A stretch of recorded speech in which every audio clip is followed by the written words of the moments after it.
Dominic Gibbs, Cage Steel. Sat here with Rico Franco. How you doing, mate? Yeah, good to see you again, pal. Yeah, Good to see you. to be back. It's been a while. Yeah, People look at the surroundings. We've ended up in a Travelodge hotel. So Travelodge M18 stroke M18 have kindly loaned us a room to do this interview. It's a bit dodgy, doesn't it? Yeah, it's all good. It was really busy in the Costa, and we kind of asked if they had anywhere, and they gave us a hotel room and said, don't mess the bed up. Don't know what they were going to do like it. So here we are. It's been a few years since the Cage Steel crowd saw you, Rico, and you've been off on a BKB journey. So I have, yeah. Tell us about that journey. Yeah, so I got into BKB because I wanted to try one out, and then kind of just took off from there because obviously I'm known for mixed martial arts, but I love striking in mixed martial arts. I was always getting taken down, submitted. That was probably my downfall, even though I've won by 3 twisters before, but I just love striking, and as soon as I started BKB, that was it. It kind of took off, and I just kind of escalated from there. And I just took probably 2 years out, just fighting BKB, and it paid off, and I become champion. It was a crazy journey. You became world champion, world BKB champion, is that right? Yeah, that's right, yeah. So I had 2 fights in BKB, and then it was a prize fighting tournament, 8-man. It popped up, and I was like, I put my name straight down, and the winner of the tournament gets to fight Jimmy Sweeney for the world title, and it was just like a fast way to fight Jimmy, and that was it. I just kind of walked through everyone in the way, and then fought Jimmy and beat him. And it's just everything just happened so quick. It was crazy. I mean, he talks there as though, I did this fight, and then I walked on and I beat Jimmy. And like, at no point did he tell you actually how hard that is, because Jimmy Sweeney's no slouch, and the people you fought up to him, no slouch. You just put them away, pretty well. Obviously, Jimmy was a tough fight. Yeah, definitely. Some pro boxers in there. There was some high level people in there, and it was just for my style, I was just walking through everyone, and everything was just going really well. It was crazy. And you mentioned there, I think you're still the only man in pro MMA to have 3 twisters on his win record. Yeah. Which is mad. Yeah, Danny. So I think Danny's got 2. Yeah. And then Danny wins her because he did have one in Bellator. So that's a crazy one. I can remember him. I can't remember if it was the 2nd or the 3rd one that you did, and Danny was shouting "Twister, Twister!" Yeah. And you went for the twister. You got it. You jumped out of the cage to get to Danny, and Danny jumped in the cage to get to you, and you were both on the opposite sides of the cage. Good timing. Yeah, it was a good moment. That was the first one, I think, wasn't it? I can't remember. Yeah, it was the first one, and I think because Danny did a seminar, and he was like, anyone pulls this off in pro MMA, I'll give you £50, and I think he was that buzzing I did it. He still owes me 50 quid, so I'm still waiting. I can't see Danny being buzzing to give away 50 quid, but if he still owes it you, then Danny Mitchell. Yeah, that was good. So you're coming back to MMA gloves. Yeah. You're doing boxing, but you're boxing in MMA gloves. Boxing MMA gloves, yeah, that's where it's at. It's gonna be a stand-up war basically. So I'm looking forward to it. And there's a few reasons why you're kind of doing that. Obviously, some's contractual with kind of BKB stuff, and some of it is something we kind of want to talk about. So you talked about the journey that you've been on. It's been a few years since the audience at Cage Steel saw you, and there's been quite a lot happening in your life. So you've obviously done the BKB stuff. You've become world champion at BKB. But then exactly 1 year ago today, the 27th of October 2020, you were actually in a hospital bed having life-changing surgery. Yeah, crazy. And you've kind of been open about what that surgery is, and do you want to kind of tell people what that surgery entailed, what it all was about? Yeah, so I've been suffering with ulcerative colitis for, I'd say about 8 years, solid. And probably most of my fight career, I probably shouldn't have even had a fight because I've been ill, every fight. And it's a horrible disease. Obviously, a lot of people's got it, like thousands of people got it, but they don't really say anything. It's quite embarrassing.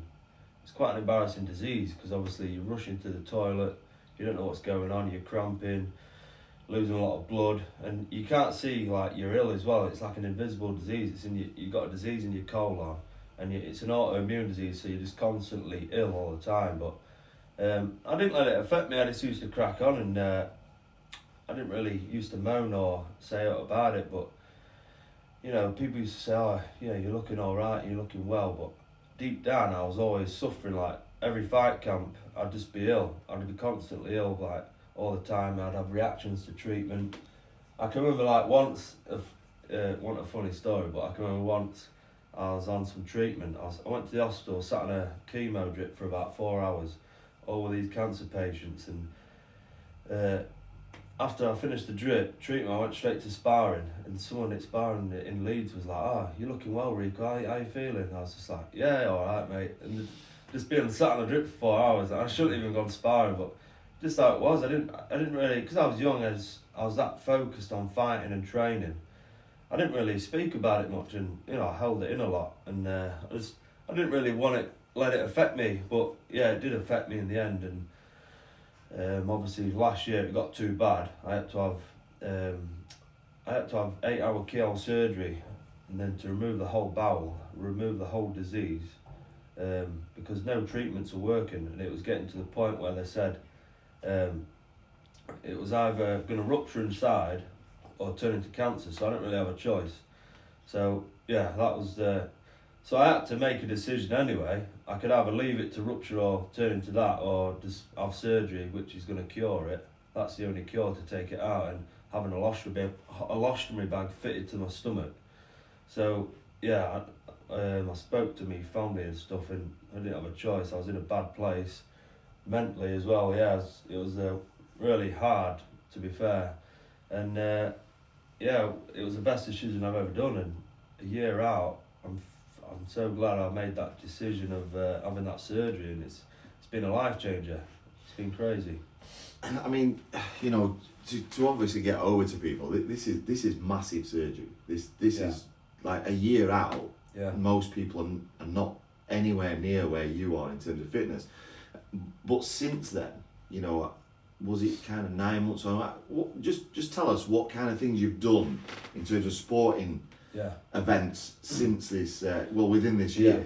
So a year ago I had the main 8-hour keyhole surgery, and then I was having a few complications, and then 3 weeks today, I had an emergency surgery because I kept getting blocked up. And basically it was a stitch too tight internally, and I ended up kept getting rushed back in. I was violently sick. It was like the second surgery was worse than the first, believe it or not. It was emergency surgery, and because of COVID, I had to stay awake for the surgery as well, and it was horrendous.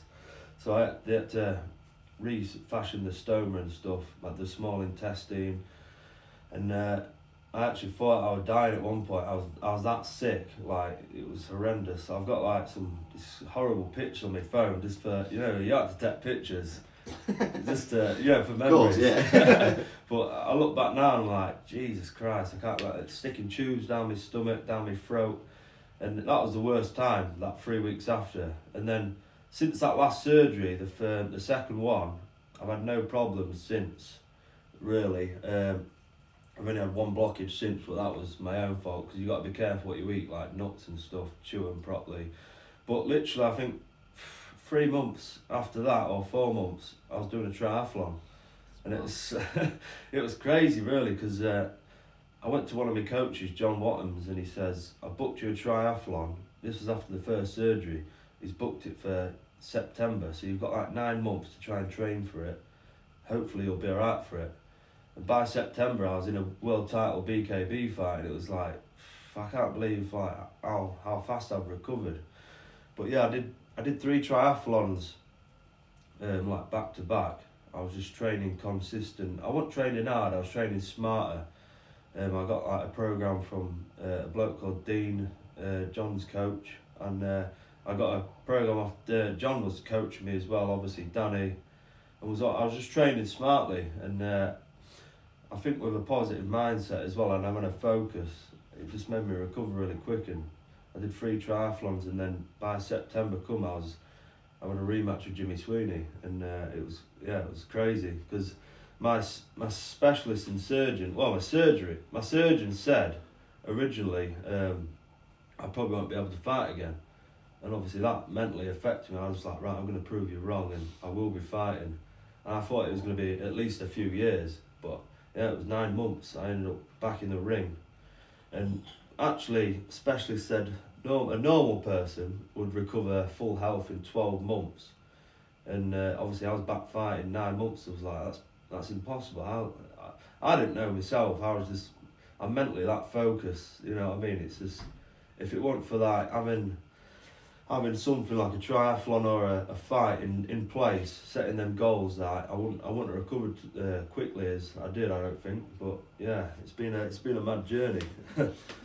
Mate, it's an inspirational journey. I think you've been Yeah. contacted by a lot of people that have kind of been suffering from this same illness. And I think you've kind of become a beacon for people to be able to put their lives back on track when adversity strikes, you know, and for us, for anyone out there, you can be and do anything you want to do, and this guy he's a testament to that, you know. I've got my friend Ben Parkinson who's the same, you know, Britain's most wounded surviving soldier, same kind of mindset as you know. Your quote is, it doesn't matter what happens to you, it's what happens after, you know. Just how you react to the situation, yeah. I call it the hero effect, but it's got a silent H. So it's the event plus the reaction equals the outcome. Yeah, true, yeah. So, and you're absolutely, like I said, your testament to that is what a journey, you know. You're so inspirational, Rico, and I don't think you realise it. No. That this is the thing, when people get into this kind of situation, they don't realise the influence they can have on life, and Rico's influencing people massively, and anyone out there who's suffered, this guy will put time into answering your questions. He will help you. Such a great guy. People think he's looks, they think they don't approach him, but I can honestly vouch. I've known this guy a lot of years, and he's proper nice guy. Do anything to help you. He's faced some massive adversity and come through it, and Rico, honestly, it's been massive respect to you, mate. Yeah, I appreciate it. I think it's amazing, and you know, to have you back in Cage Steel Cage, I can't wait to see you back in there, and it's more from a personal point of view. Just to see you in there, to see that this hasn't affected you. It's going to be quite emotional, to be fair. I don't know whether that will affect you, but I can honestly tell you, when I see you enter that cage, it will be quite kind of Yeah, it's going to be nice to be back in the cage still. To be fair, it's going to be it's going to be crazy. So come down, support him, give him a clap. You know, when he gets in that cage, realise what he has actually gone through to get to this stage. It's going to be absolutely crazy. I just can't wait for it. I can't wait to have you back. Like I said, you're a really nice guy, and it's good to be able to work with people that are good guys.